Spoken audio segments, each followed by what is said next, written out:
বৃষ্টি বৃষ্টি সারাদিন রাত বৃষ্টি, আর এই বৃষ্টির সময় একটু যদি পিঠে না হয়, তাই তো জারিস মাম সকাল সকাল আপনার জন্য হাজির হয়ে গেছি পারফেক্ট একটা তেলের পিঠার রেসিপি নিয়ে।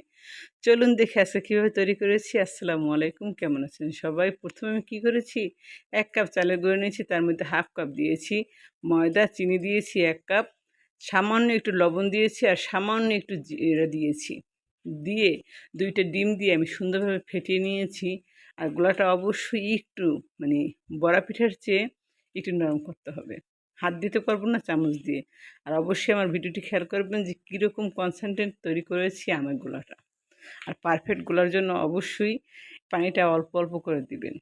তারপর আমি গুলে রেখে দিয়েছি এক সাইডে 10 মিনিটের মতো। 10 মিনিট পর তেলটা যখন প্রপারলি গরম হয়ে গেছে, তখন চামচের সাহায্যে গোলাটা আবার ভালোভাবে ফেটিয়ে তারপর দিয়েছি। আর প্রতিটি পিঠে দেওয়ার আগেই ভালোভাবে গোলাটা গুলে নিয়েছি।